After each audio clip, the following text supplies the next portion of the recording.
ஒரு பெரிய மன்னர் இருந்தார். அவருக்கு எல்லா வசதியும் இருந்தது. இருந்தாலும் ஒரே ஒரு குறை. அது என்னன்னா நிம்மதி இல்லைங்கிற குறை. அரண்மனையில தினமும் கலை நிகழ்ச்சி, நாட்டியம் எல்லாம் நடந்துகிட்டு தான் இருந்தது. இருந்தாலும் நிம்மதி இல்லை. சரி, நிம்மதி எங்க கிடைக்கும் அப்படின்னு தேட ஆரம்பிச்சார். உடனே அதுக்கான முயற்சிகள்ல தீவிரமா இறங்கினார். நாட்டில் உள்ள தத்துவ மேதைகளை எல்லாம் கூப்பிட்டுட்டு வர சொன்னார். எல்லாரும் வந்து சேர்ந்தாங்க. அவங்கள பார்த்து நிம்மதி எங்க இருக்குது அப்படின்னு விசாரிச்சார். அவங்களுக்கு அது தெரிஞ்சா ஏன் இப்படி ராஜா முன்னாடி வந்து நின்றுட்டு இருக்க போறாங்க? ராஜாவோட கேள்விக்கு ஒவ்வொருத்தரும் ஒவ்வொரு மாதிரி விளக்கம் கொடுக்க ஆரம்பிச்சிட்டாங்க. எந்த பதிலும் ராஜாவுக்கு திருப்தி அளிக்கக்கூடிய அளவுக்கு இல்லை. சரி, போயிட்டு வாங்கன்னு சொல்லி அவங்கள எல்லாம் அனுப்பி வச்சுட்டார். ஒரு நாள் அவர் மாளிகையில உப்பருகையில நின்றுட்டு இருக்கிறார். அந்த சமயத்துல தெருவில் ஒரு பிச்சைக்காரன் ரொம்ப உல்லாசமா பாட்டு பாடிக்கிட்டே போயிட்டு இருக்கிறான். குரல்ல ஒரு சந்தோஷம், நடையில ஒரு மிடுக்கு. அவன்கிட்ட கொஞ்சம் கூட கவலை இருக்கிறதா தெரியல. உடனே ராஜா அதை பார்த்தார். ஏவலாளிகளை வந்து கைதட்டி கூப்பிட்டார். உடனே ஓடி போய் அந்த பிச்சைக்காரனை இங்க அழைச்சிட்டு வாங்கன்னு உத்தரவு போட்டார். இவங்க உடனே ஓடி போய் அவனை கூப்பிட்டாங்க. அரண்மனைக்கு வாழ்ந்தாங்க. அவன் வரல. அரண்மனைக்குள்ள அடி எடுத்து வைக்க மாட்டேன்னு சொல்லிவிட்டான். ராஜா கிட்ட வந்து விஷயத்தை சொன்னாங்க. அவருக்கு ரொம்ப ஆச்சரியம், இப்படி ஒரு ஆள் இருக்கிறானா அப்படின்னு.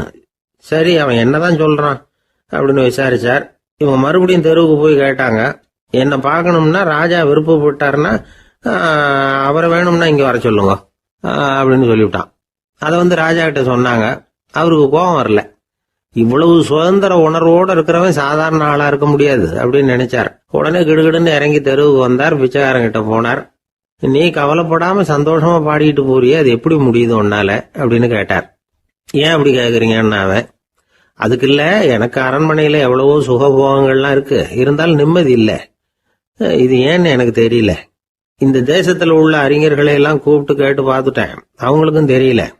உன்னை கேட்டா தெரியும்னு நினைச்சேன், அதனாலதான் சந்திக்கிறதுக்கு ஆசைப்பட்டேன். ஆனா நீ வரமாட்டேன்னுட்டியே அப்படின்னார். பிச்சைக்காரன் கடகடன்னு சிரிக்க ஆரம்பிச்சுட்டான். மகிழ்ச்சிக்கும் உங்களுக்கும் தடையா இருக்கிறது இந்த மாளிகை தான். இதை விட்டுட்டு வெளியில வந்துட்டா நிம்மதி தேடிட்டு வந்துரும்னா.